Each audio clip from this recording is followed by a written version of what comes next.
ನಮ್ಮ ಅಕೌಂಟ್ ಒಳಗೇನೆ ನಮ್ಮ ಹೆಸರಿನಿಂದ ಏನಿದೆ ಪ್ರತಿಯೊಬ್ಬ ಮೋಕ್ಷ ಯೋಗ್ಯನಾದ ಸಜ್ಜೀವ, ಉತ್ತಮ ಜೀವ, ಸಾತ್ವಿಕ ಪ್ರವೃತ್ತಿ ಇದ್ದಂತಹ ವ್ಯಕ್ತಿ, ಅಂತಹ ವ್ಯಕ್ತಿಯ ಹೆಸರಿನಲ್ಲಿ ಏನಿದೆ, ಏನವನ ಸೌಭಾಗ್ಯ, ಏನವನ ಆಸ್ತಿ, ಇದನ್ನು ಶಾಸ್ತ್ರಗಳು ಹೇಳಿವೆ.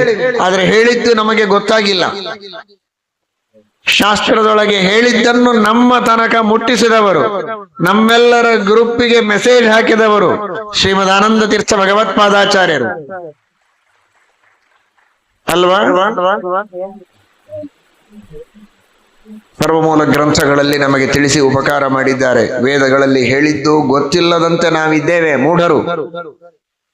ಏನದು ಆಸ್ತಿ?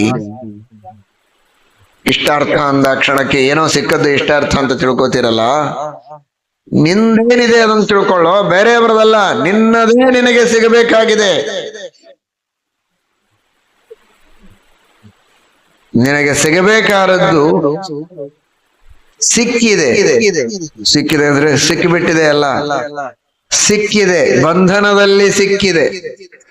ನಿನಗೆ ಸಿಗಬೇಕಾದದ್ದು ಸಿಕ್ಕಿದೆ ಒಂದು ಕಡೆಗೆ, ಅದು ನಿನಗೆ ಸಿಗಬೇಕೀಗ ಅಷ್ಟೇ. ಅದೇನು?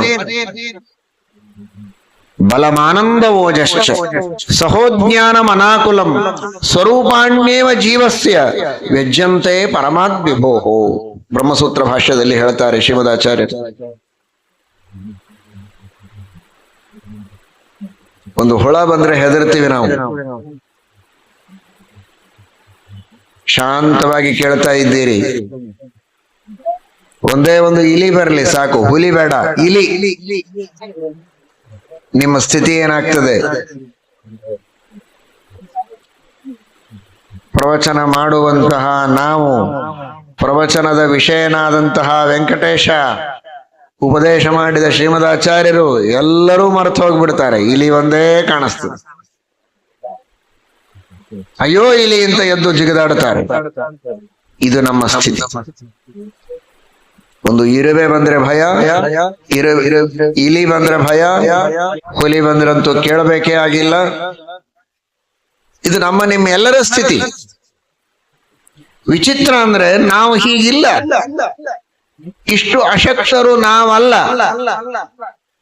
ಇಂತಹ ದೌರ್ಬಲ್ಯ ನಮಗಿಲ್ಲ. ಬಲಂ, ನಮ್ಮ ಜೀವ ಸ್ವರೂಪದೊಳಗೇನೆ ಬಲ ಇದೆ, ಭಾರೀ ಶಕ್ತಿ ಇದೆ. ಯಾಕೆ ಹೆದರೋದಿಲ್ಲ? ನಮಗಿಂತ ದೊಡ್ಡವರು ಜ್ಞಾನಿಗಳು ಬಂದ್ರೆ ಬಾಗುತ್ತೇವೆ ಭಕ್ತಿಯಿಂದ, ಅದು ಬೇರೆ.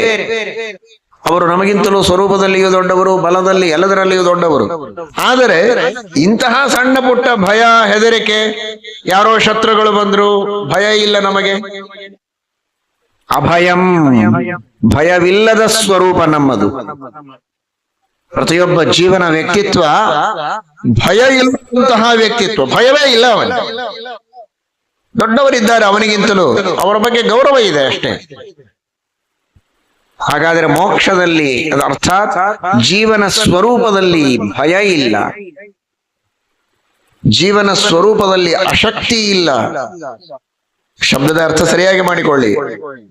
ಅಶಕ್ತಿ ಇಲ್ಲ ಅಂದ್ರೆ ಪೂರ್ಣ ದೇವರ ಶಕ್ತಿ ಇದೆ ಅಂತನೋ ಅರ್ಥದಲ್ಲಿ ನಾನು ಹೇಳ್ತಾ ಇಲ್ಲ. ಯಾವ ರೀತಿಯ ಅಶಕ್ತತನವನ್ನ ಈ ಸಂಸಾರದಲ್ಲಿ ನಾವು ಅನುಭವಿಸ್ತಾ ಇದ್ದೇವೆ. ನನಗೆ ಈ ಕೆಲಸ ಮಾಡ್ಲಿಕ್ಕಾಗಲ್ಲ, ನನಗೆ ಇಷ್ಟೆಲ್ಲ ಮಾಡ್ಲಿಕ್ಕೆ ಸಾಧ್ಯವಾಗೋದಿಲ್ಲ, ಈ ತರಹದ ಶಕ್ತಿ ಜೀವನೊಳಗಿಲ್ಲ. ಬಲ ಇದೆ, ಇವರಿಗೆ ಸಾಕಷ್ಟು ಬಲ ಇದೆ.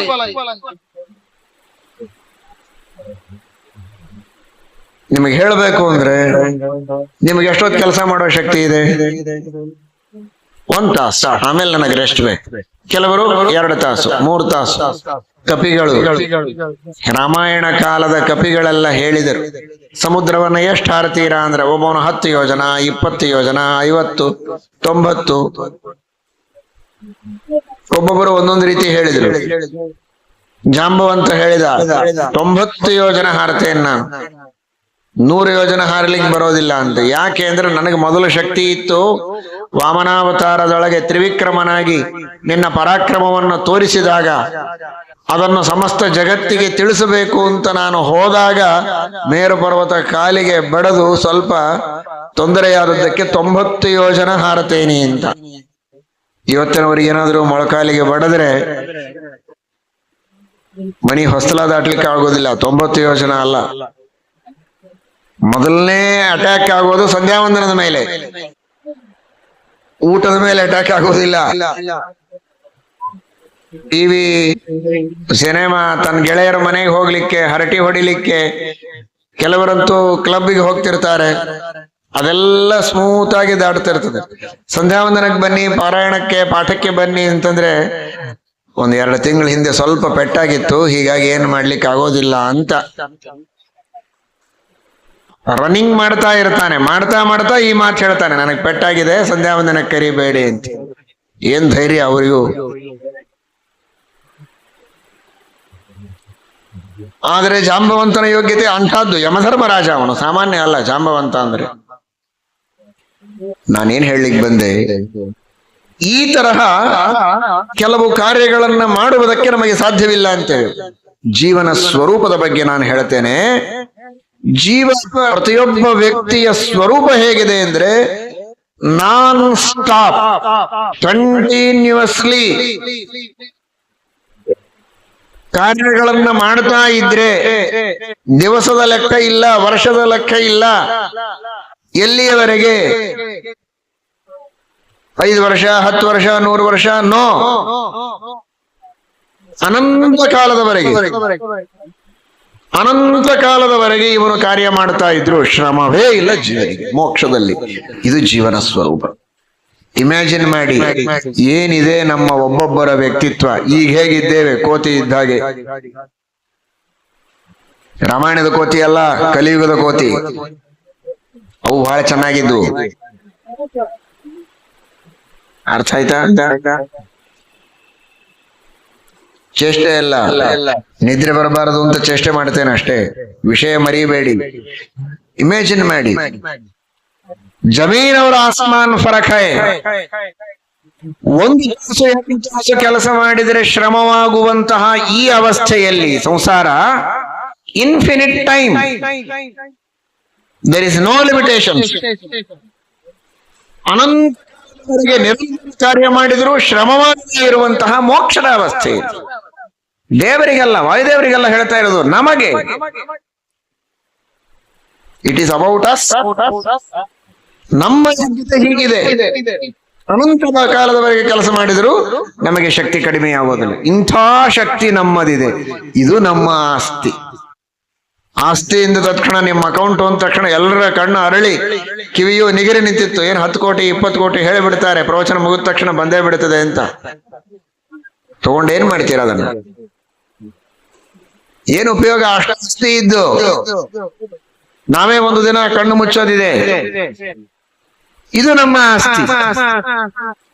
ಅಂತಹ ಕಾಲ ಮುಗಿಯುವವರೆಗೆ, ಮುಗಿಯೋದೇ ಇಲ್ಲ ಅದು, ಅನಂತ ಕಾಲದವರೆಗೆ ಕರಗದ ಸ್ವರಗದ ಶಕ್ತಿ ಒಬ್ಬೊಬ್ಬ ಜೀವನ ಹೆಸರಿನಲ್ಲಿದೆ.